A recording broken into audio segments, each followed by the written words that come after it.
In today's video, we're going to take a look at the RinseKit Pro. This is a 3.5 gallon portable water tank with pump. You can add a heater. It's got a 6-foot long hose, 50 pounds of pressure, and 5 different nozzle settings. Believe me, you're going to want to stick around for this one.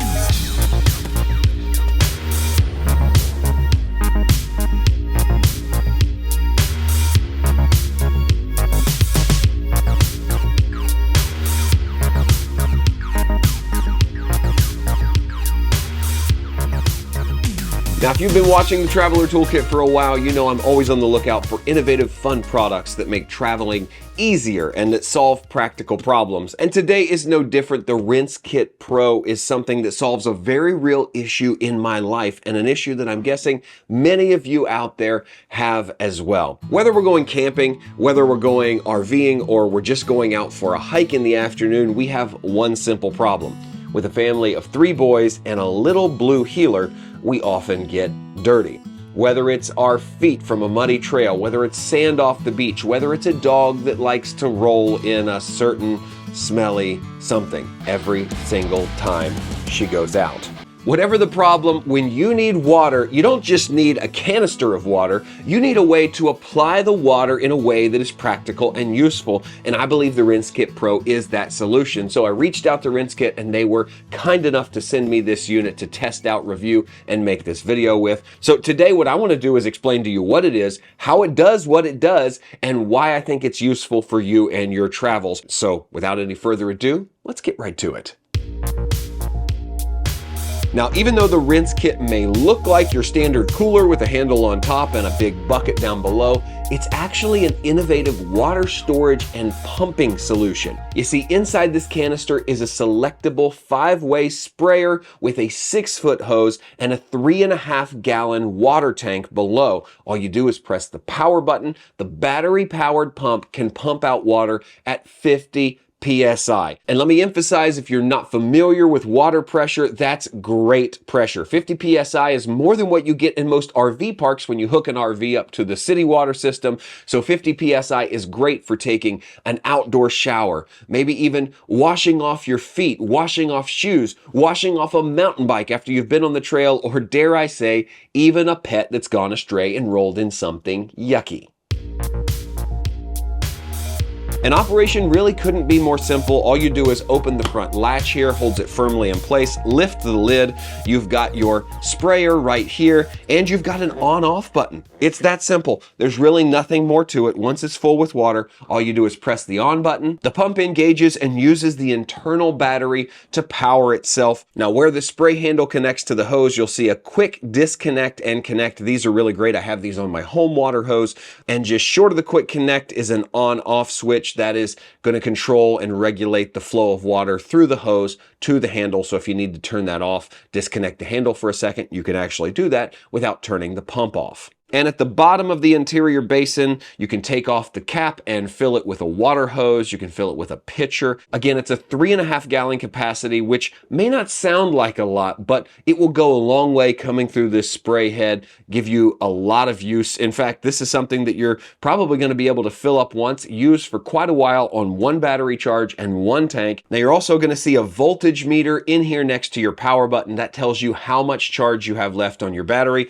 They give you a handy pamphlet that comes with everything that tells you that 13 volts to 11 volts is the normal range. If you get down below 10.8 volts, you need to charge the battery. Below 10.5 can actually damage the battery, so you want to make sure that you're charging the battery whenever you need to, and it's very simple. It comes with 2 different cords. Both plug into the 12-volt outlet right next to the voltage meter. One is for a traditional home plug it right in there. The other goes directly into a 12-volt outlet, let's say in a car or an RV, so that you can recharge this on the go.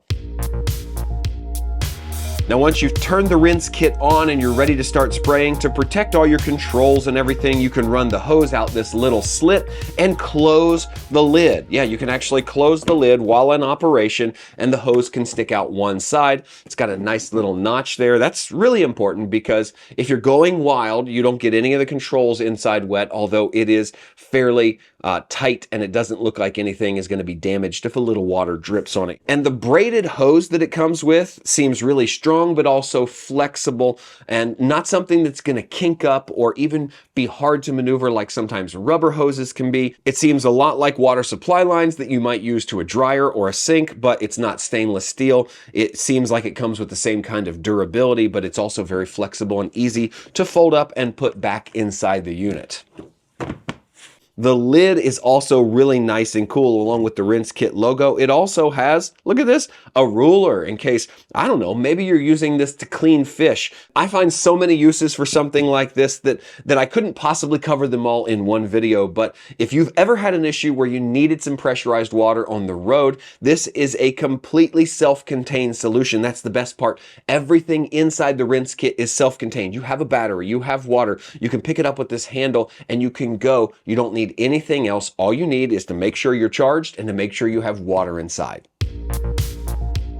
Now the unit itself is fairly lightweight and doesn't weigh all that much, but realize that when you add 3.5 gallons of water to the unit, you're adding 30 pounds of weight. So even though I consider myself a fairly strong guy, completely full, it does feel a little heavy. I would ask my 14-year-old son to pick this up and carry it to the car, but I wouldn't ask my 10-year-old son. So just realize this is a water tank, and when you add 30 pounds of water to it, it can be a little harder to maneuver. So you might want to place it either in the trunk of your car or the back of your SUV or wherever you're going to have it for the trip, and then fill it from there so you don't have to lift 30 extra pounds along the way. And just like any product I recommend here on the channel, before you add this to your gear list, I would say ask yourself some questions. Number one, is there a clear use for this product? I think we've obviously demonstrated there is a clear use and utility for this product. It makes it extremely valuable, worth the weight and size it's going to take up. And number two, you want to ask yourself, is this product going to hold up to real use?